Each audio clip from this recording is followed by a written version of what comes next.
आप अंधेरे कमरे में जाओ, एक माचिस की तीली जलाओ, पूरा लिटअप हो जाता है। वैसे ही भगवान का ज्ञान है। जैसे ही हम आत्मा और परमात्मा के ज्ञान से जुड़ते हैं, सारे भय चले जाते हैं, यहाँ तक कि मृत्यु का भय भी चला जाता है। एक कॉन्सेप्ट मैम ये कहता है कि जो परमात्मा है उन्हीं से हम जीवात्मा निकले हैं, हम उसी के अंश हैं। तो जब हम उसी के अंश हैं तो इतना स्ट्रगल क्यों वापस उसमें मिलने के लिए? ये खेल और ये माया क्यों रची है? अंतिम घड़ी में अगर धन को सिमरते रहे तो सर्प योनि वलवा लौट रहे। भगवान कहते हैं मैं बड़ा दयालु हूँ। तुम धन सिमर रहे थे, तुम्हें तो धन चाहिए था, अब सांप की योनि में जाओ। और सांप तो खजानों में सांप ही होते हैं। पहले हमें ये जानना चाहिए कि हम इस संसार में आए क्यों हैं। पहले हमें ये पता होना चाहिए। जब ये रीज़न पता चल जाएंगे ना, तब मृत्यु का भय चला जाएगा।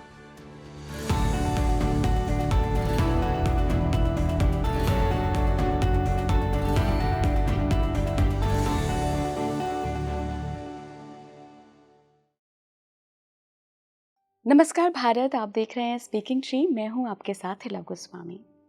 हम सभी ने सोल जर्नी पे बहुत सारी बातें सुनी हैं। सबका अलग अलग एक मत है। देखिए, यहाँ कंफ्यूज होने वाली बात नहीं है, क्योंकि डेफिनेटली पॉडकास्ट देखने के बाद आपके अंदर थोड़ा सा कंफ्यूजन क्रिएट होगा, क्योंकि आज हम शास्त्र संगत बात कर रहे हैं। हम भगवत गीता और भागवत के अनुसार बात करेंगे कि सोल जर्नी क्या होती है, कैसे जो हमारी आत्मा है, जो हमारी सोल है, वो हमारे सूक्ष्म शरीर यानी कि सटल बॉडी में कैद होती है, और मोक्ष प्राप्ति के लिए आपको इस सटल बॉडी को ख़त्म करना होता है। तो ये सूक्ष्म शरीर क्या है, कैसे ख़त्म होगा, और कैसे हमारी आत्मा आज़ाद होकर उस परमात्मा के अंदर विलीन हो जाएगी, हम ये सारी बातें आज करेंगे। बड़ा नए पर्सपेक्टिव से सोल जर्नी पे बात हुई है इस पॉडकास्ट में, तो समझने की कोशिश करिएगा कि ये एक अलग मत है आत्मा और परमात्मा को लेकर, जो कि मेरी मेहमान जो हैं वो आज आपके साथ शेयर करेंगी। तो मैं बहुत बहुत स्वागत करना चाहती हूँ HG राधिका कृपा माता जी का। माता जी, बहुत बहुत स्वागत है आपका स्पीकिंग ट्री पर। Thank you. हरे कृष्णा। हरे कृष्णा। माता जी, सबसे एक बड़ा डर होता है हम सभी मनुष्यों में, और डेथ का डर होता है। फियर ऑफ अननोन है ना, पता ही नहीं है कि क्या होगा, मृत्यु के बाद क्या होगा, कहाँ जाएंगे। अपनों की मृत्यु का भी भय होता है। तो ये डेथ का कॉन्सेप्ट है ना, ये अगर समझ आ जाए ना लोगों को, तो फिर ये भय, ये डर से मुक्त हो जाएंगे वो। आपको क्या लगता है कि डेथ को हमें कैसे समझना चाहिए? क्योंकि आप इस्कॉन के साथ इतने सालों से जुड़ी हुई हैं, आप प्रीचिंग्स देती हैं, आपने किताबें लिखी हैं, डेथ पे भी आपकी एक किताब है जिसमें पूरे अच्छे से एक्सप्लेन किया गया है। भगवत गीता में भी मृत्यु को बहुत ब्यूटीफुली एक्सप्लेन किया गया है। डेथ के बारे में आज जानेंगे आपसे। तो फियर, सबसे बड़ा भय हमें इस संसार में है मृत्यु का। You are absolutely right. और भगवान कहते हैं जब तुम मुझसे जुड़ जाते हो तो मैं तुम्हें सबसे पहले क्या देता हूँ? अभय दान देता हूँ, अभय कर देता हूँ, फियर से रिलीज़ कर देता हूँ। You become fearless. So fearless होने के लिए हमें जुड़ना पड़ेगा supreme personality of godhead, that is Krishna himself. और भय तो हमेशा रहता है। अंधकार से भी भय लगता है, क्योंकि आगे जानते नहीं है, अंदर दिख नहीं रहा है, तो अंधकार भी भय देता है। और भगवान है सूर्य सम, और भगवान सूर्य के समान है। और जहाँ सूर्य होता है वहाँ भय होता ही नहीं, अंधकार होता ही नहीं। एक बार सूर्य और अंधकार का युद्ध हो गया, दोनों कंप्लेन करने पहुँच गए भगवान के पास, और अंधकार कहता है ये मुझे टिकने नहीं देता है। तो सूर्य कहते हैं कि मैंने तो कभी अंधकार देखा ही नहीं है, और हंसने लगा सूर्य। कहते हैं मैंने कभी, प्रकाश हंस रहा है कि मैंने अंधकार देखा ही नहीं है। आप अंधेरे कमरे में जाओ, एक माचिस की तीली जलाओ, पूरा लिटअप हो जाता है। तो ऐसे ही भगवान का ज्ञान है। जैसे ही हम आत्मा और परमात्मा के ज्ञान से जुड़ते हैं, सारे भय चले जाते हैं, यहाँ तक कि मृत्यु का भय भी चला जाता है। Because you get to know what is beyond that. आपको क्या मिलने वाला है, आपके सामने सब रहस्य खुल जाते हैं। भगवान गीता में कहते हैं ये ज्ञान जो है गीता का, it's the most confidential knowledge. ये सबसे गुह्यतम ज्ञान है। आप कहोगे ये तो हमारे सामने है, भगवत गीता तो हर जगह मिलती है, अभी जाकर खरीद लें, कितनी कॉपीज खरीद लें और खोल के पढ़ लें। पर फिर भी भगवान कह रहे हैं ये गुह्यतम ज्ञान है। क्यों गुह्यतम है? क्योंकि समझ किसी बिरले को ही आता है। इसीलिए गौतम है। हर कोई खोल ले, ये कोई ना पीएचडी की पढ़ाई है ना कॉलेज की पढ़ाई है। इसको आप खोल लेंगे तब भी समझ नहीं आएगा, सारे पढ़ लिया तब भी समझ नहीं आएगा। पर जब तक कृपा नहीं होगी, द मर्सी, भगवान कहते हैं तेषाम इवानु कंपार्थम अहम अज्ञानम जंतमा नाशयामी आत्मभवस्तो ज्ञान दीपेना भास्वता। ज्ञान का दीपक मैं तुम्हारे हृदय में जलाऊंगा और सारी अज्ञानता को दूर कर दूंगा। So this is Krishna. हरे बोल। क्या होता है जब मृत्यु होती है? मृत्यु के वक्त कैसे क्या होता है? प्राण कैसे निकलते हैं? पहले हमें ये जानना चाहिए कि हम इस संसार में आए क्यों हैं। बिल्कुल। पहले हमें ये पता होना चाहिए। जब ये रीज़न पता चल जाएंगे ना, तब मृत्यु का भय चला जाएगा। और फिर क्या होता है, कहाँ जाते हैं, हमारे कर्म हमें क्या कर्म डायरेक्ट करते हैं, तो हमें सारी फिलॉसफी सब कुछ समझ आएगा। पर पहले the purpose of human life समझ आना चाहिए कि मैं हूँ कौन, मैं क्या कर रहा हूँ यहाँ पर। अगर मैं आपसे आपको पूछूं आप कौन हो, तो आप अपना मटेरियल नाम बताओगे, अपनी डेजिग्नेशन बता दोगे, मैं I am so and so, मैं ये कार्य करती हूँ, मैं ये हूँ। पर आपको अपना असली, तो आपको अपना आप हो कौन, आपसे बार बार पूछे कोई आप हो कौन, आप फिर कहोगे मैं यही हूँ, मेरा यही नाम है। पर सबसे हैरानगी की बात है, आप मृत्यु डिस्कस कर रहे हैं, जैसे ही प्राण त्यागते हैं और जैसे ही शरीर छूट गया, प्राण निकल गए, तो जब बॉडी पड़ी होती है, तो आपने कभी सुना है कि कोई कहता है कि ये व्यक्ति, ये कहते हैं ना, बॉडी कब लेकर जाओगे क्रिमेशन के लिए, कभी उसका नाम नहीं लेते। सबसे पहले आदमी का वो मटेरियल नाम ही छूट जाता है, कोई नाम लेना ही नहीं चाहता। फ़ोन करेंगे या पूछेंगे इंक्वायरी, तो पूछते हैं बॉडी को कब लेकर जाना है, उसका नाम, कितना गहरा दोस्त था, कितना गहरा मित्र था, कितना परिवार वाला था, उसका नाम नहीं लेते अब कि उसको कब लेकर जाएंगे। सीधा कहते हैं बॉडी कब लेकर जाएंगे। मतलब आत्मा छूटी तो उसका नाम भी चला गया, भौतिक जगत से ख़त्म, रिश्ता ही ख़त्म। सो दिस इज़, ये भगवान गीता में सिखाते हैं कि हम इस संसार में क्यों आए हैं, हमारा मेन रीज़न क्या है इस संसार में आने का, हम हैं कौन। हम ऐसे ही इस संसार में आए और दुख भोगने के लिए नहीं आए हैं, इसके पीछे कोई गहरा अर्थ होगा, कोई गहरा रीज़न है हमें यहाँ भेजा गया है, हम क्या कर रहे हैं यहाँ। मैम थोड़ा सा मैं ना आपकी पर्सनल जर्नी के बारे में भी जानना चाहूँगी, क्योंकि जितना मैंने आपके बारे में जाना, आपका बैकग्राउंड बिल्कुल अलग है। और अभी जो मतलब आप आई थिंक 1999 में आपने दीक्षा ली, 2001 में ली, 99 में ज्वाइन किया था आपने इस्कॉन, तो एकदम से बहुत अलग तरीके से आपकी राह बदल गई। तो ये बदलाव कब आया? और फिर अब हम मृत्यु पर डिस्कशन कर रहे हैं, अब हम लाइफ पर्पस पे डिस्कशन कर रहे हैं, ये बदलाव कैसे आया? इसी जो मेरा बैकग्राउंड आप पूछ रहे हो, मेरा जो जन्म हुआ एक एक्सपोर्ट हाउस हमारा था, एक एक्सपोर्ट फैमिली में जन्म हुआ, एक्सपोर्टर्स थे हम लोग। My father was an exporter और बहुत बड़ा बिजनेस था और बहुत एक्सपोजर था मुझे।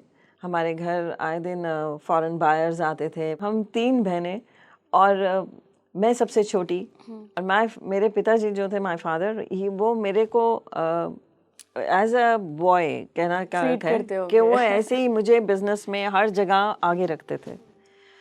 और मैं भी मैं भी बहुत ज़्यादा उत्साहित रहती थी। एंड मेरा business minded, I was born in business family, तो इसलिए बहुत बिजनेस माइंडेड भी थी।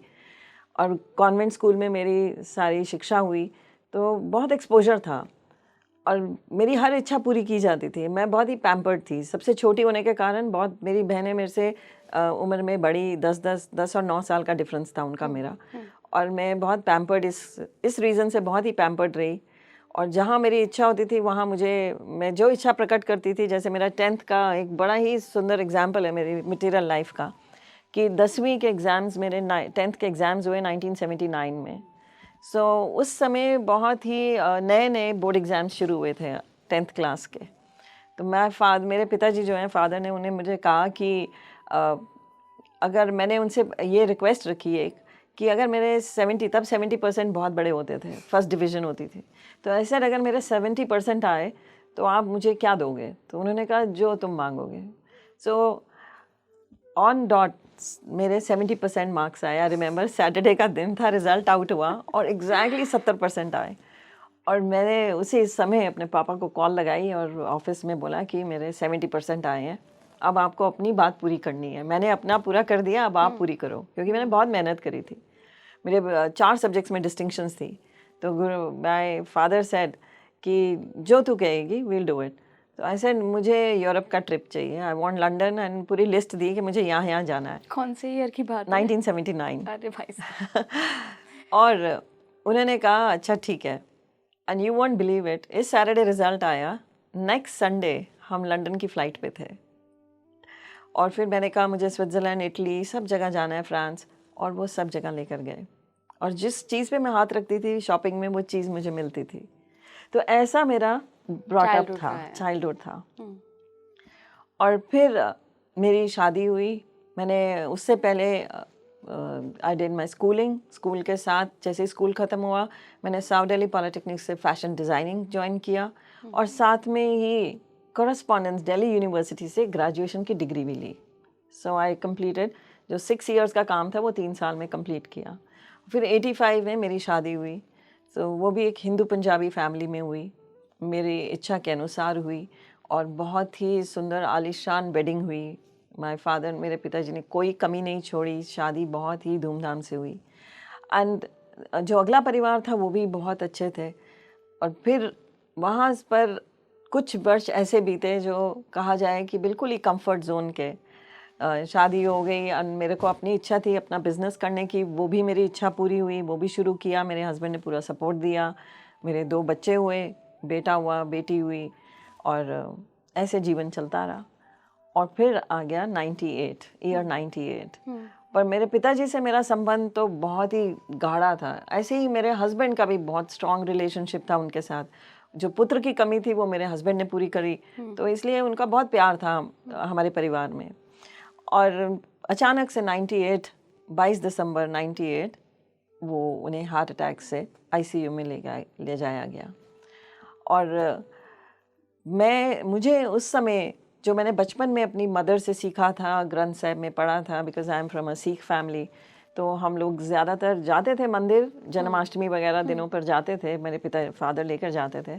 बट हम ज़्यादा, हमारे घर में ग्रंथ साहिब थे, तो मैं ग्रंथ साहिब, मेरी मदर रोज़ सुबह 4 बजे उठती थी, 3:30 बजे, और सबसे पहले ग्रंथ साहिब पढ़ती थी, और फिर वो कोई काम शुरू होता था घर में।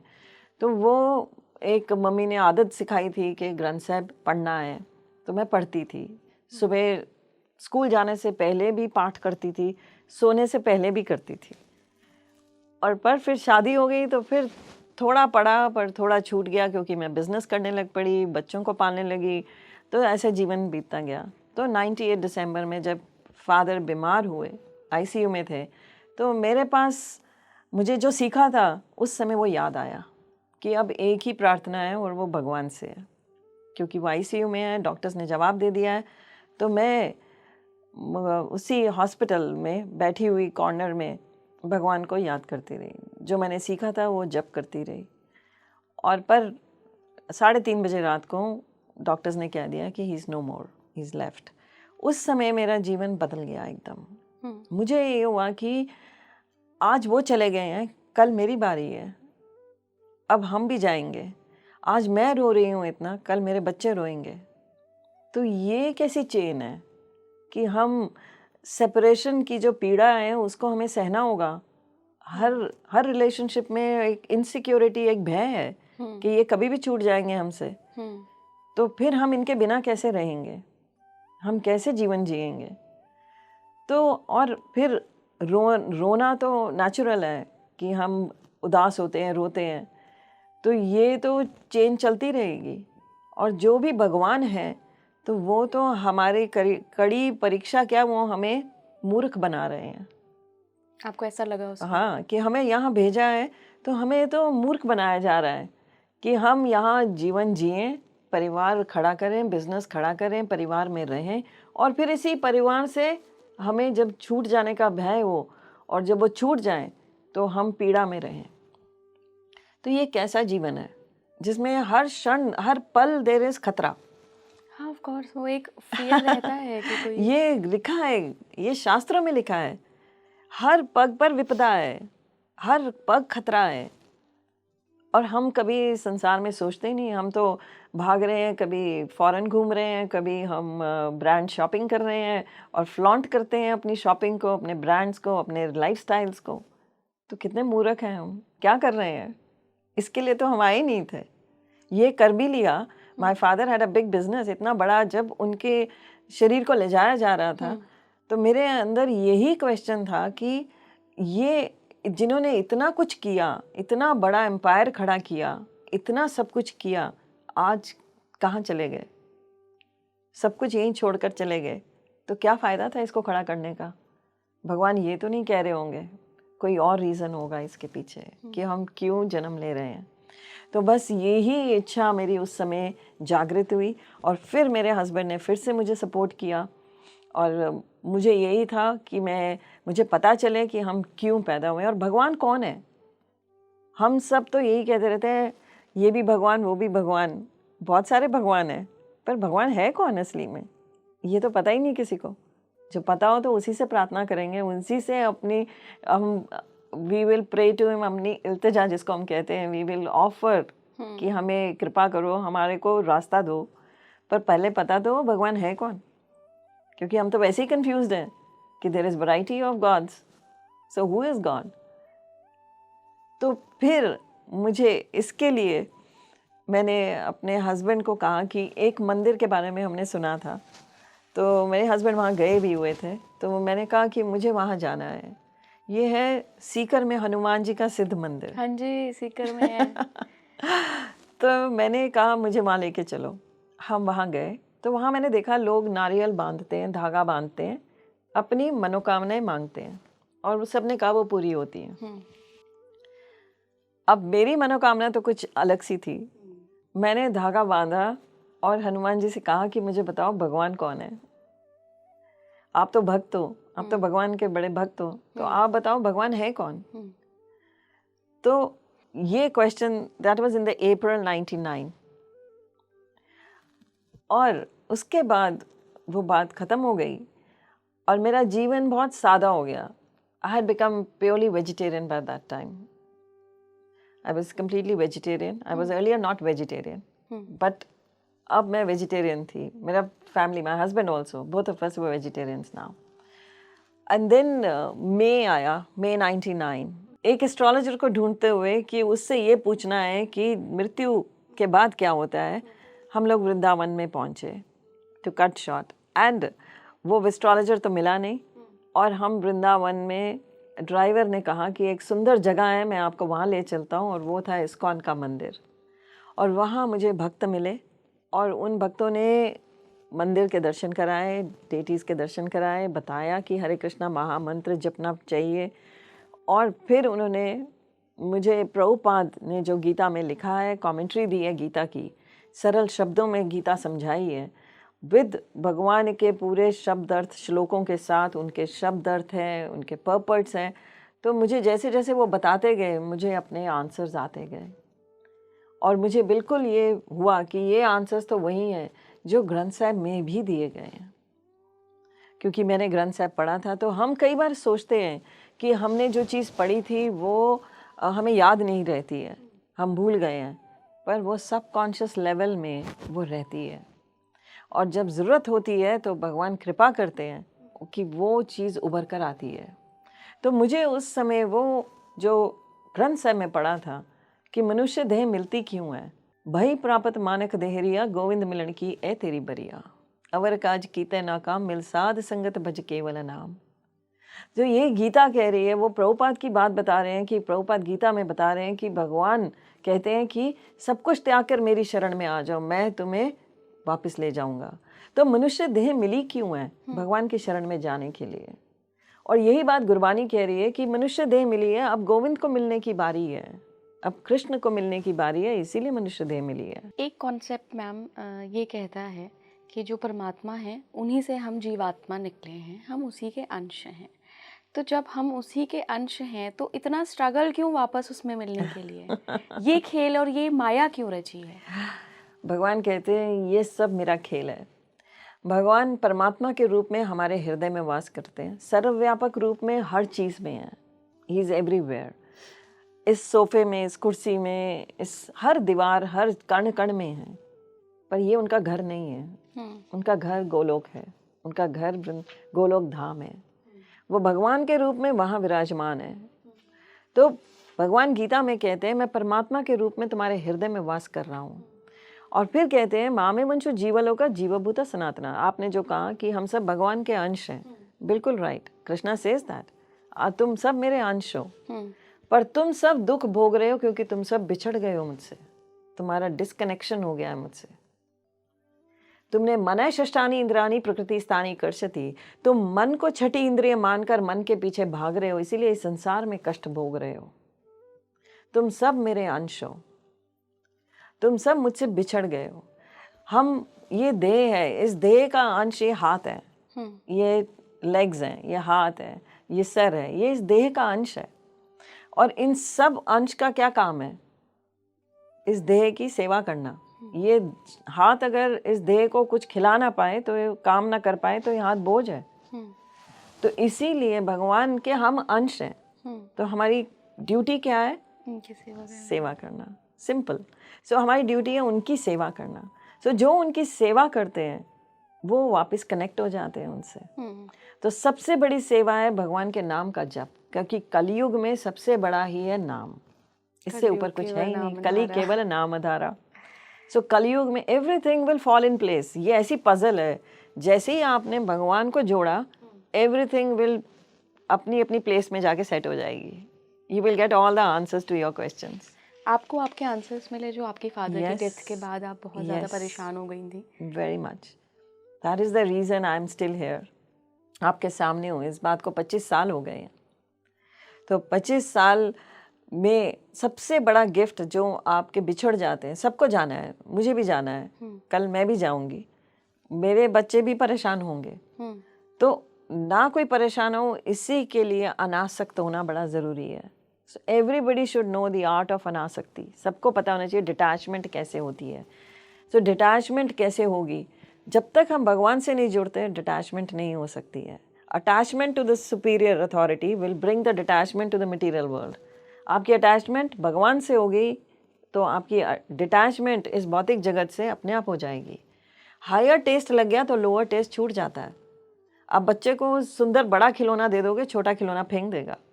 तो ऐसे ही हमारे साथ है। तो डिटैचमेंट होगी जब ये भौतिक जगत, ये सिर्फ और सिर्फ इसलिए मिला है कि हम यहाँ आए और भगवान से अपना रिकनेक्शन करें। हमें यहाँ सुधरने के लिए भेजा गया है। ये कोई मानेगा नहीं, हम सुधरने आए हैं यहाँ। ये पूरा संसार जैसे तिहाड़ जेल है ना, यहाँ ये पूरा संसार वो जेल है। ये तिहाड़ जेल है। इतने बड़े हिंदुस्तान में छोटी सी जेल है। इतने बड़े ब्रह्मांड में एक छोटी सी ये पृथ्वी है जो जेल है हमारी। आपको क्या इस सवाल का आंसर मिला कि मृत्यु के बाद क्या होता है? मृत्यु के बाद हमें वही प्राप्त होगा जो हम चिंता कर रहे थे, जिस चिंतन में थे, वो देह प्राप्त होने वाला है। रीइंकार्नेशन इज टाइम पे जो चिंतन रहा है। Yes, reincarnation is there. वो होगा। आपका दोबारा जन्म है, सबका दोबारा जन्म है। जन्म मृत्यु के चक्कर से कहाँ है जन्म, ये आपके ऊपर निर्भर है, आपकी चिंतन पर निर्भर है कि आपका जन्म कहाँ होगा।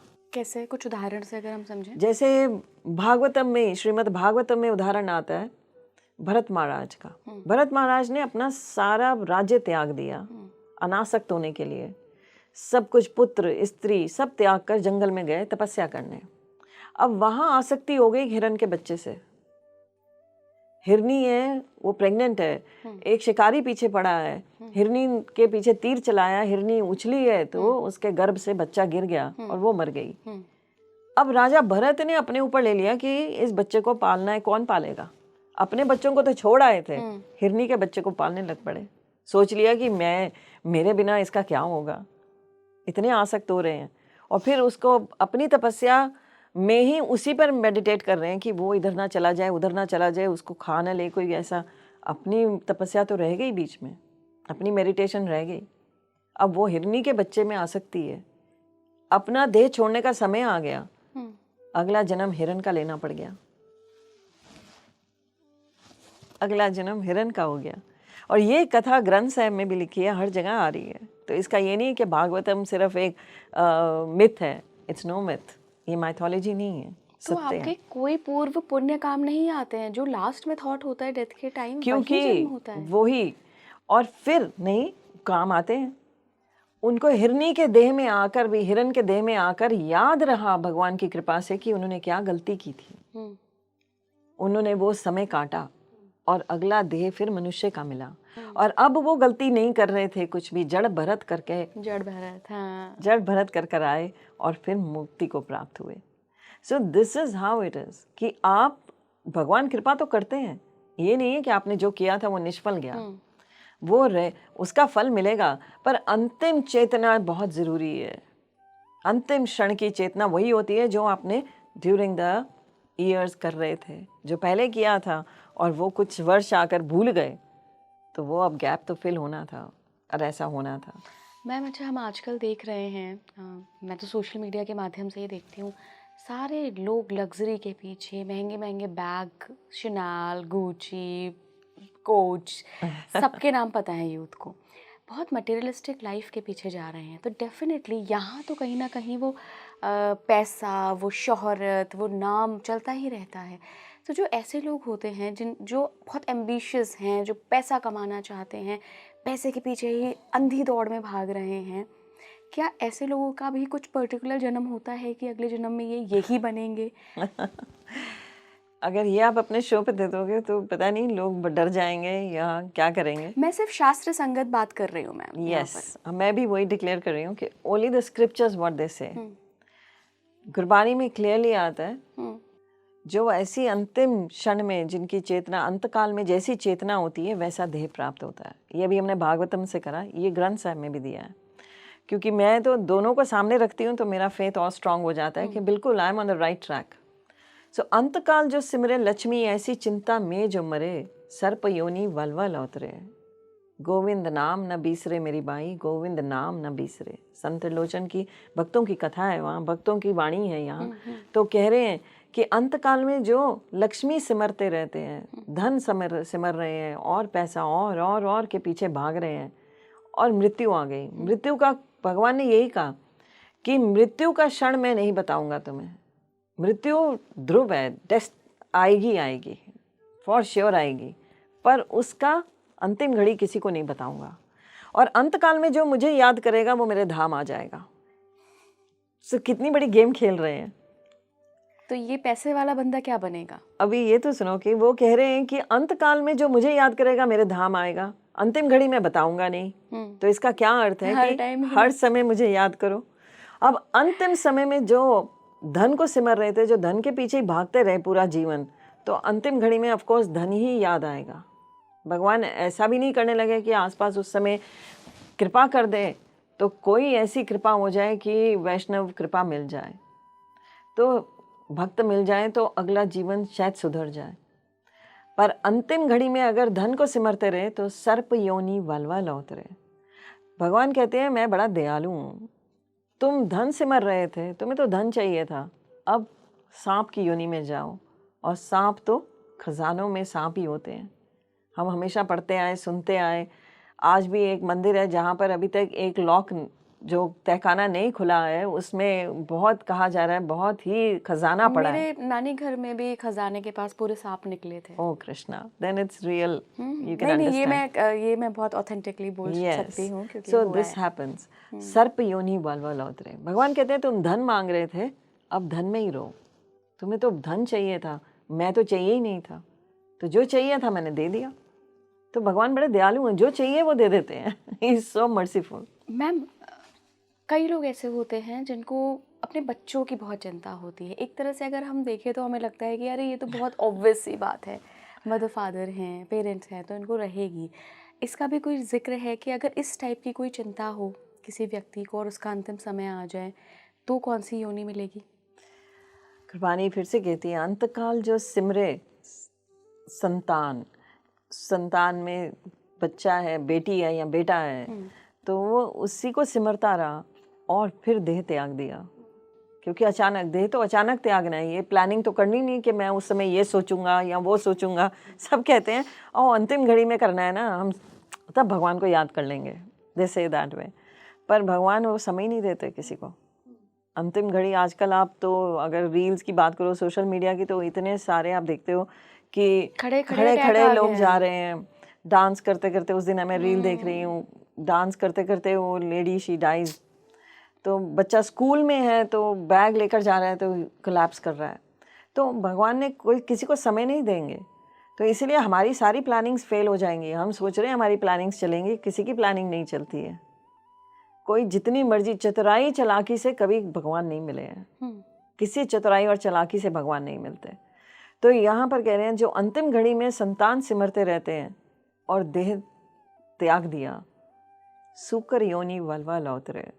भगवान कहते हैं मैं इतना दयालु हूँ, तुम तो 2-4 बच्चों के लिए रो रहे थे कि इनका मैं क्या करूँ, ये इनके लिए मैं कैसे, इनके अपनी जिम्मेवारी मान लेते हैं और इतने आसक्त हो जाते हैं। ठीक है, जिम्मेवारी है आपकी, ये नहीं है कि आप सब कुछ छोड़ दोगे। You will take care of them, but don't get attach to them. इतने अटैच ना हो जाओ कि आप भगवान को ही भूल जाओ। ये बात है कि भगवान को जिसने जोड़ लिया अपने जीवन में, उसका सारा जीवन सार्थक हो जाएगा, उसकी संतान भी अच्छी हो जाएगी।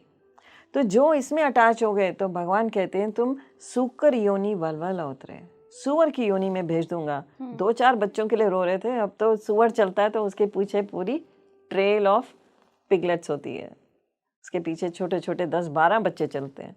तो भगवान कहते हैं 2-4 बच्चों के लिए मत रो, अब 12 बच्चों के साथ रहो। आपकी सारी बातें सुनकर, हालांकि हम सभी जगह पढ़ते भी हैं, बचपन में काफ़ी सारी चीज़ें हम पढ़ चुके हैं, लेकिन एक सवाल दिमाग में आ रहा है और मैं बहुत प्रैक्टिकल सवाल आपसे करना चाहती हूँ और मैं अपना ही एग्जांपल लूँगी। मैं ड्राइव करके आती हूँ, ड्राइव कर रही हूँ, मैं हर दिन मान लीजिए मैं सिमर रही हूँ हरे कृष्णा या जो भी मैं मंत्र जाप करती हूँ। उस दिन कुछ ऐसा हो गया कि ऑफिस जल्दी आना है या घर में लड़ाई हो गई, मूड ख़राब है और उसी दिन एक्सीडेंट हो गया और डेथ हो गई। मैं तो नहीं सिमर रही थी, लेकिन मैं तो हर दिन सिमरती हूँ। उस समय क्या होगा? और ये बहुत लोगों के साथ होगा, क्योंकि आपका मूड हर दिन एक सा नहीं रहता है।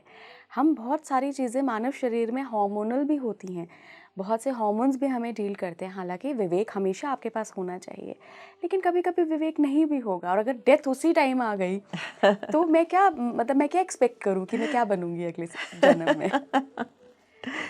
ये निर्भर करता है, जैसे आप देखो, हम सुबह से लेके काम करते हैं, शाम को सोते हैं। जब हम सोने का पीरियड है, we are dead to the world, हम दुनिया के लिए मर चुके होते हैं। हम सुबह उठते हैं, फ्रेश उठते हैं, क्योंकि आपको भी याद नहीं, हम कई बार इतना गहरी नींद सोते हैं, हमें भी याद नहीं हम क्या हुआ हमारे आसपास, हमें कुछ पता नहीं क्या हुआ। We are dead to the world. ये भगवान ने हमें एक एग्जाम्पल दिया है। और कई बार सबकॉन्शियस लेवल में जो चीज़ हम सो रहे थे, सोने से पहले हमने करी कोई चीज़, कोई बात करी, तो वो सबकॉन्शियस लेवल में घूमती रहती है, सपना बन के आ जाती है, राइट? वो हमें सामने दिखती है। हम तो सो रहे हैं पर हम दिख रहे हैं, हम चल रहे हैं, हम बात कर रहे हैं, हम किसी से ये काम कर रहे हैं, वो काम कर रहे हैं, सबकॉन्शियस लेवल हमारा चल रहा है, तो हमें वो सपने में दिख गया। ऐसे ही मृत्यु जब आती है तो लंबी नींद हो जाती है। दैट इज़ अ थोड़ी गैप, बड़ी लंबी नींद है। कहा जाता है 7 महीने की नींद, कहीं प्रभुपाद लिखते हैं कि 7 महीने की नींद हो जाती है। तो अब जीवन भर आपने जो किया था, अंतिम घड़ी में वो याद भगवान कृपा करेंगे। So don't worry. जिन्होंने जीवन भर किया, पर जैसा किया, भगवान गीता में कहते हैं ये यथा माम प्रपदन्ते तास्तेवम भजामि अहम। भगवान कहते हैं कि जो जितनी मात्रा में मुझे शरणागति देता है, मैं उतनी मात्रा में उसके साथ रेसिप्रोकेट करता हूँ। जितना आपने दिया है, जितना गुड़ डाला है, उतना ही मीठा होने वाला है। तो भगवान बड़े पक्के बिजनेसमैन है, उनसे बड़ा बिजनेसमैन कोई नहीं है। He clearly says this in Bhagavad Gita, ये यथा माम प्रपदन्ते तास्तेवम भजामि अहम। जितना मात्रा में तुमने मुझे याद किया, उतनी मात्रा में मैंने तुम्हें याद किया। एवरीबडी नोज कि उसने कितनी मात्रा में याद किया है, उसको पता है उतनी मात्रा में भगवान उसके साथ है। जिसने पूरा जीवन भगवान के लिए दिया है, गुरबाणी में आते हैं, बाणी आती है जहाँ रविदास जी कहते हैं, ए जन्म तुम्हारे लेखे, चिर पयो दर्शन देखे, ए जन्म तुम्हारे लेखे। बहुत ही समय बीत गया आपके दर्शन किए हुए, अब ये जन्म तो आपके ही लेखे डाल दिया है, अब ये जन्म आपके लिए है। बहुत जन्म घूम लिया हम, कीट पतंगा, बहुत जन्म हम कीड़े बन गए, बहुत जन्म हम पशु बन गए, बहुत जन्म पक्षी बन गए, बहुत जन्म हम घूम आए, सैल पत्थर जुग सब बन गए, अब तो हम आपके इस मनुष्य देह में आके अब आपकी सेवा में ही रहना चाहते हैं, ताकि हम भगवत धाम जा सकें, ताकि हम अब वापस लौटकर यहाँ ना आए, फिर हमें 84 लाख योनियों में नहीं आना। हमने बहुत बड़ी कीमत दी है इस मनुष्य देह की। ये मनुष्य देह ऐसे नहीं मिला है, इसके लिए बहुत बड़ी कीमत देकर आए हम छोटी सी, आजकल तो सोना इतना महंगा है, छोटी सी कोई चीज़ भी खरीदते हैं उसको 100 तालों में रखते हैं कि बड़ी महंगी है, लाखों रुपए में है। पर मनुष्य देह जो 84 लाख योनियों की कीमत देकर मिली है, उसे व्यर्थ में जाने देते हैं, उसे एक सिर्फ गुची के बैग के लिए जाने देते हैं। मैम, हम डेथ पे बात कर रहे हैं तो ये बात भी आती है कि साइकिल से कैसे निकले, क्योंकि पुनरपि जननम पुनरपि मरणम, ये तो है ही, बार बार जन्म लोगे बार बार मरोगे, तो ये साइकिल घूमता रहेगा। फिर ऐसा क्या करें कि एग्जिट मिल जाए? इसीलिए भगवान ने कहा यम यम वापि स्मरणम, अंतकाल जो सिमरे नारायण, ऐसी चिंता में जो मरे, पीताम्बर ताके हृदय बसे।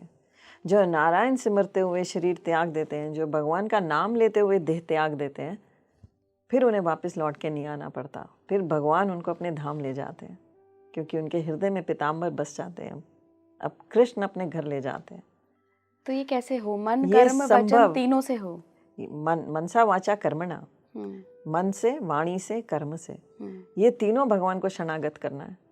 तो मन जो है वो कल्प्रिट है। छंदोग्या उपनिषद कहता है जैसा अन्न वैसा मन, जो खाया था वैसा ही मन बन जाएगा। प्रसाद खाओगे तो मन भी भगवान में लगेगा। जिसने प्रसाद नहीं खाया, भगवान प्रसाद, लोग सोचते हैं वो थोड़ा सा खाना है वो प्रसाद है, नहीं, जो भी जीवन में करना है उसको भगवान को अर्पण करना है, वो प्रसाद है। वो प्रसाद का अर्थ होता है कृपा। तो कृपा कैसे मिलेगी भगवान की? जब आप भगवान को अर्पण करोगे। जैसा अन्न वैसा मन, जो भी खाया वो भगवान को भोग लगा कर खाना है, वो बन जाएगा। इवन गुरबाणी सेज दैट जिन राम नाम न लेता, कहते हैं अन्न देवता, लून देवता, अग्नि देवता, ये सब देवता हैं। 33 करोड़ देवताओं में अग्नि भी देवता है, नमक भी देवता है, घी भी देवता है, ये सब देवता हैं। ये सब जब इकट्ठे किए जाते हैं तो भोजन बनाया जाता है। और फिर जिन्होंने भगवान को अर्पण करके नहीं खाया, तित राम नाम थुक्का, जिन्होंने राम नाम लेकर नहीं खाया, तित मुख थुक्का पईया, उन्होंने सिर्फ अपनी थूके, अपना सलाइवा ही खाया है। तो भगवान गीता में कहते हैं कि जिन्होंने मुझे भोग लगाकर नहीं खाया वो केवल पाप खाया। और जब पाप खाते रहेंगे, पाप कमाते रहेंगे, तो फिर अंतिम घड़ी में छूटेंगे कैसे? तो भगवान ने कहा सब कुछ त्याग कर मेरी शरण में आओगे तो सब पापों से मुक्त कर दूंगा। तो पापों से तो मुक्त होना है। कुंभ में नहाने से पाप से मुक्त होंगे, पर जब तक मन नहीं बदलेंगे तो पाप से मुक्त कैसे होंगे? वो तो बाहरी एक है, हमारे को सहयोग देगा। कुंभ में नहा लिया, गंगा में स्नान कर लिया, तो हमारे पाप जो हैं वो उतर गए। पर इसकी गारंटी ये नहीं है कि आपको अब फिर से पाप करने की छूट मिल गई अगले कुंभ तक। कई कहते हैं अब फिर 10 साल बाद देखेंगे, 12 साल बाद फिर नहा लेंगे, नहीं तो हरिद्वार जाके गंगा में स्नान कराएंगे। तो ऐसे पाप नहीं धुल जाते। पाप धोने के लिए भगवान को अपने जीवन में जोड़ना पड़ता है। इसीलिए भक्ति योग कहा गया। भक्ति योग है, योग का अर्थ है जोड़ना। जिसने भक्ति को नहीं अपने जीवन में अपनाया, भगवान को अपने जीवन में नहीं जोड़ा, वो भगवत धाम जा ही नहीं सकता, उसके पाप धुलेंगे ही नहीं। तभी भगवान ने गारंटी दी, जो मुझे शरणागति देगा सर्व पापेभ्यो मोक्षयामि महाशुचा, सब पापों से मुक्त कर दूंगा। विदाउट प्योरिफिकेशन एंट्री नहीं है। ये बात हमें समझ लेनी चाहिए। ऐसा नहीं है आप शराब पीते रहो, नॉनवेज खाते रहो, आप अपनी मनमानी करते रहो और सोचो भगवान बाद में आपको खुले दिल से वेलकम कर रहे हैं। वो होगा ही नहीं। वो हम सिर्फ अपने मन को बहलाते हैं। पूरी दुनिया में कोई मर जाता है तो यही कहते हैं इज गॉन टू, भगवान के घर चला गया। चाहे वो नरकों में भोग रहा हो, हम कह देते हैं भगवान के घर गया। तो भागवतम में तो सारा वर्णन आता है कि कौन से नरक में कौन जाएगा, क्या करेगा, जिसने जो किया है उसको कैसा नरक मिलने वाला है। तो भगवान कहते हैं जो मेरा भक्त बन जाता है उसको तो स्वर्ग और नरक दोनों में जाने की जरूरत नहीं है, वो तो धाम आता है मेरे। भगवान श्री कृष्ण ही गीता में अर्जुन को समझाते हैं कि तुम सिर्फ निमित्त हो, तुम क्यों गांडीव उतार के बैठे हो, ये मैं कर रहा हूँ सब कुछ। हम बड़े बुजुर्गों से भी समझते हैं, जब भी हमें थोड़ा सा ईगो आता है, प्राउड आता है कि बेटा ये तुमने नहीं अचीव हाँ। किया है, ये तो ईश्वर ही करा रहा है, तो मैं की भावना कहाँ है। लेकिन जब हम बुरे कर्म करते हैं तो वहाँ पे हम मैं ले लेते हैं कि ये तुम कर रहे हो, वहाँ फिर ईश्वर क्यों नहीं है? क्योंकि अगर सब कुछ यस, लिखा हुआ है, यस। नियति तय है, सब कुछ ईश्वर ही कर रहा है। चोर भी तो चोरी कर रहा है तो भगवान करा रहे हैं। राइट। एक तरीके से बहुत लेमैन लैंग्वेज में हम बोल हाँ, सकते ऑफ हैं। Course Krishna says this. हाँ। भगवान गीता में कहते हैं सर्वस्य चाम हृदि सन्निविष्टो मता स्मृति ज्ञानम अपूर्णम च। मैं सबके हृदय में बैठा हूँ परमात्मा के रूप में, मैं सब जानता हूँ। जो मुझे याद रखना चाहता है उसको मैं और अपॉर्चुनिटी देता हूँ कि वो मुझे अवसर देता हूँ मुझे याद रखे। जो मुझे भूलना चाहता है उसको और अवसर देता हूँ मुझे भूल जाए। तो फिर हम जो चोर है वो भूलना चाहता है। भगवान के विल के अगेंस्ट कैसे जाएंगे? भगवान साक्षी हैं, he is just a witness, he never interferes. परमात्मा के रूप में भगवान अंदर बैठे हुए साक्षी हैं, सिर्फ विटनेस है, वो कभी इंटरफेयर नहीं करेंगे। वो आपको इंडिपेंडेंस देते हैं। अर्जुन को निमित्त बनाया है, अर्जुन को दिखा दिया कि कौरव मारे जा चुके हैं, तुम सिर्फ निमित्त हो, तुम अपना क्षत्रिय धर्म निभाओ और ये चिंता ही मत करो कि ये तुम जीतोगे कि हारोगे। जीत और हार से ऊपर सिर्फ अपना ड्यूटी निभाओ। पर साथ में ही बाद में आते आते कहते हैं यथा इच्छी तथा कुरु, जैसी इच्छा हो वैसा करो। मैंने तुम्हें समझा दिया है, ये करोगे तो ऐसा होगा, वैसे करोगे तो वैसा होगा। अगर युद्ध छोड़ के भाग जाओगे तो तुम्हारे जैसा कायर कोई नहीं होगा, और युद्ध करोगे तो महाबाहु हो तुम, तो तुम्हें युद्ध करना है, ये तुम्हारा कर्तव्य है, तुम्हें करना है। और जीत हार मत सोचना। तो इसीलिए कहा कि फल की इच्छा मत करना, अपना कर्तव्य करना। हमारा असली कर्तव्य क्या है? धर्म, भगवान की आज्ञा का पालन करना, भगवान के नाम का जप करना, भगवान का गुणगान करना। भगवान गीता में ये भी कहते हैं मन भवा मद भक्तो मदयाजी माम नमस्करो, मेरे को नमस्कार करो, मेरी पूजा करो, मेरी अर्चना करो, मुझे ही याद रखो। तो फिर हम कहते हैं कि भगवान तो मैं कर रहे हैं, भगवान को हक है अपने मैं करने का, हमें हक नहीं है। और यथा इच्छी तथा, भगवान ने फ्रीडम दी है, भगवान ने हमें माइन्यूट फ्रीडम दी है जिसका हम मिसयूज करते हैं। हम उसको अपने जितने एक्सक्यूजेज हैं, अपने बहाने हैं, उनमें ढाल लेते हैं। मेरे पास टाइम नहीं है, मेरे पास परिवार है, मैं इतना ही समय दे सकता हूँ। या आपने कहा ना जब गाड़ी चलाते करना, तो वो तो बेध्याना जप है। वो जप ठीक है, ना करने से तो अच्छा है, पर जप करने का समय है। हार्ड एंड फास्ट रूल नहीं है कलयुग में, बट स्टिल जपा जो है उसको अपने कानों से सुनना चाहिए। जो आप बोलते हो, मंत्र बोल रहे हो, वो मंत्र जो है, जैसे हम रसोई में खाना बनाते हैं और वो भोजन पाते हैं, तो हमारा सारा शरीर, मुंह से खाते हैं, सारे शरीर में शक्ति आ जाती है। आपको अलग से हाथ और पैर को नहीं खिलाना पड़ता। आज पैर ज़रा कमज़ोर लग रहा है तो पैर को नहीं खिलाना है, पूरे मुंह में डालना है, पूरे शरीर पचेगा पेट में, और अच्छे से पचेगा तो सब सारे शरीर में शक्ति आएगी। ऐसे ही जपा, ये भी भोजन है। ये किसका भोजन है? नाउ यू आंसर मी, किसका भोजन है ये? ये आत्मा का भोजन है। में खो गई। राइट। ये आत्मा का भोजन है। अब जैसे आप खोगे ना, अभी recently I was in Mauritius, I was in TV interview, और वो जो मेरे सामने एंकर थे वो भी इतना खो गए, मैं उनको कह रही हूँ प्रश्न पूछो, क्वेश्चन पूछो मुझसे। मेरे साथ जनरली नहीं होता है ये, बट आज मुझे लगता है कृष्ण की बातें ही इतनी मेस्मराइजिंग होती हैं कि। तो हम थे जहाँ कि भगवान जो है वो हमारे को प्रोत्साहित करते हैं कि हम मन भवा मद भक्तो मदयाजी, मेरा नाम लो। और भगवान का गुणगान करने से हमारा जो है हम शुद्ध होते हैं। तो भगवान यही चाहते हैं कि हम प्योरीफाई हों। और गुरबाणी भी यही कह रही है कि हृदय को शुद्ध करना पड़ेगा अगर भगवान की अनुभूति करनी है। तो भगवान से जुड़ना है तो हृदय को शुद्ध करना पड़ेगा। तो गुरबानी में आता है मूत पलीती कपड़े दे साबुन लाइया धोए भरिए मत पापा के संग धो पे नावे के रंग। नाम से मैले कपड़े तो तुम धो लोगे साबुन से, मैला शरीर भी साबुन से, पर मैला हृदय किससे धोगे? वो तो नाम से धुलेगा। ऐसे ही हरि नाम जो है, भगवान का नाम हमारी आत्मा का भोजन है।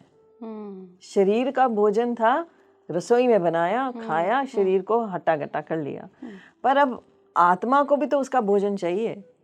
हमें सुख और शांति क्यों नहीं मिलता? क्योंकि आत्मा तृप्त नहीं है। हम कहते हैं ना आत्मा तृप्त नहीं है मेरी, तो आत्मा को उसका भोजन कैसे मिलेगा?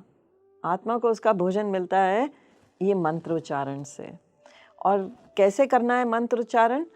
मुंह से बोलना है, कानों से सुनना है, हृदय में पचाना है, तब जाके आत्मा को सुख और शांति मिलती है।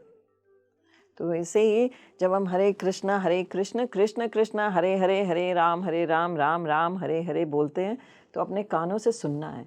पर हम जब ड्राइविंग करते हुए जब करते हैं तो हमारा ध्यान तो सड़क पे होता है, हमारा ध्यान उस पे है ही नहीं जो हम सुन रहे हैं। एक एक शब्द को सुनना है, क्योंकि शब्द को भीतर ले जाना है, कृष्ण को भीतर लेकर जा रहे हैं। We are welcoming Krishna. कलयुग में भगवान ने बड़ी कृपा की है कि अपने नाम में पूरी शक्ति डाल दी है। आप मंदिर जा सको ना जा सको, विग्रह के दर्शन कर सको ना कर सको, पर नाम जप लिया तो आपको सब कुछ मिलने वाला है।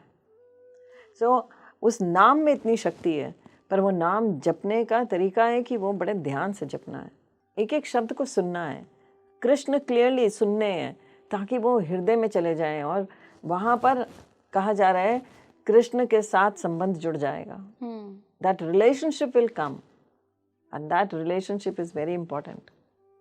वो सबसे बड़ा रिलेशनशिप है, बाकी सारे रिलेशन उसके अंडर आते हैं। अगर वो रिलेशनशिप सेट हो गया, आपका परफेक्ट हो गया, तो बाकी तो काम भगवान ने करने हैं, आपको करना ही नहीं है। निमित्त तो आप, भगवान कह रहे हैं ना मैं तुम्हें निमित्त बना रहा हूँ, तो उन्होंने निमित्त बनाया, आपने जप किया, अब बाकी भगवान जाने सारे काम आपके। बड़ी सारी कथाएं हैं मेरे पास जहाँ पर भगवान दूसरों के काम करने चले जाते हैं। जैसे गुरबानी में एक कथा आती है सैंध नाई की। सैंध नाई जो थे वो राजा की मसाज करते थे। रोज रात को राजा को सुलाने के लिए उनकी सेवा थी कि राजा को सुलाना है तो उसकी मालिश करनी है। तो सैंध नाई ने दीक्षा ली। जब दीक्षा ली तो उन्होंने अपने गुरु से पूछा कि मेरी इस दीक्षा का फल कैसे मिलेगा, मुझे कैसे पता चलेगा कि मेरी दीक्षा का फल मिल रहा है। उन्होंने कहा जब वैष्णव तेरे घर आकर कीर्तन करें, जब वैष्णव तेरे घर आए तो समझना तेरे को तेरी दीक्षा का फल मिल गया। तेरे घर में भक्तों ने कीर्तन किया, भक्तों ने भगवान, कीर्तन का अर्थ ही है भगवान का गुणगान करना, उस घर को धाम बना देना। आप वृंदावन जाए ना जाए, पर आप कीर्तन करते हैं, आपका घर वृंदावन बन जाता है। क्योंकि भगवान कहते हैं जहाँ मेरा गुणगान होता है वहाँ मैं अवश्य होता हूँ। ऐसा हुआ ही नहीं कि मैं ना हूँ। अभी भी we are speaking, he is right here. So he is everywhere, all the time he is there, but you can feel his presence. तो ऐसे ही सैंध नाई एक दिन राजा की मालिश करने के लिए घर से निकले। रात का समय है, शाम का समय है, जाना है, जल्दी में है, तेज़ी से दरवाज़ा बंद कर रहे हैं तो देखते हैं सामने से भक्त आ रहे हैं, कीर्तन करते हुए आ रहे हैं, वैष्णव आ रहे हैं। अब वो दुविधा में पड़ जाते हैं। गुरु ने कहा था जिस दिन वैष्णव तुम्हारे द्वार से निकले तुम्हें उनको आप वेलकम करना है, अपने घर में कीर्तन कराना है, बैठना है उनके साथ, वैष्णवों का आदर सत्कार करना है। अब वो सोचने लगे राजा के पास नहीं जाता तो राजा मार देगा, वो तो जेल में डाल देगा, उसको तो आदत ही नहीं मेरे बिना सोने की कि मैं जब तक मालिश नहीं करूँगा। तो राजा है, उस राजा की नौकरी कोई छोटी नौकरी नहीं है। अब वो सोचता है इधर गुरु को वचन दिया है, तो कहते हैं कि जो होगा देखा जाएगा, भगवान का कीर्तन बहुत ज़रूरी है। वो उसको जो वैष्णव है उनको आदर सत्कार से घर ले आते हैं। सारी रात कीर्तन होता है, भगवान का गुणगान होता है वो, और सुबह होती है और वो सब चले जाते हैं अपने अपने घर। तो यहाँ सैंध नाई जो है सारा दिन भयभीत होकर निकालते हैं कि कोई राजा के वहाँ से खबर ही नहीं आ रही है, कोई सैनिक नहीं आया मुझे बुलाने, डांटने, पकड़ने। तो शाम को तैयार होकर बड़े डरते डरते राजा के महल पहुँच जाते हैं। जब राजा के महल पहुँचते हैं तो राजा की मालिश करने लगते हैं। तो सोच रहे हैं अभी भी कोई कुछ राजा कह क्यों नहीं रहा कि मैं कल क्यों नहीं आया। तो राजा एकदम से कहता है जो मालिश तुमने कल की थी ना आज तक नहीं की है। सैंध नाई उसी समय समझ जाते हैं कि जब वो यहाँ नहीं आए तो भगवान उनकी जगह आए। और ये कथा गुरबाणी में है। सैंध नाई के लिए भगवान चले गए राजा की मालिश करने। सो जो भगवान के काम करते हैं भगवान सारे काम उनके करते हैं। धन्ना भगत कहते हैं जो तेरी भगत करनते तिनके काज सवारता, गोपाल तेरा आरता। ये ग्रंथ साहब में ये कथा और है, फिर किसी दिन करेंगे। This is again a big कथा। हरी बोल। बिल्कुल बिल्कुल मैम, मतलब मैं तो सच बताऊँ पूरे पॉडकास्ट में मैं खोई हुई थी और मैं एक्चुअली कृष्ण को इमेजिन कर रही थी, देख रही थी। आपकी सारी बातों को समझ रही थी और ऐसा नहीं होता है कि उतार लिया अपने अंदर, और मुझे लगता है दर्शकों के भी यही अनुभव रहे होंगे। बहुत प्यारा पॉडकास्ट था, बहुत बहुत धन्यवाद। Thank you for inviting. हरे कृष्णा। कैसा लगा आपको ज़रूर बता के जाइएगा कमेंट बॉक्स में। जुड़े रहिए स्पीकिंग ट्री के साथ। नमस्कार।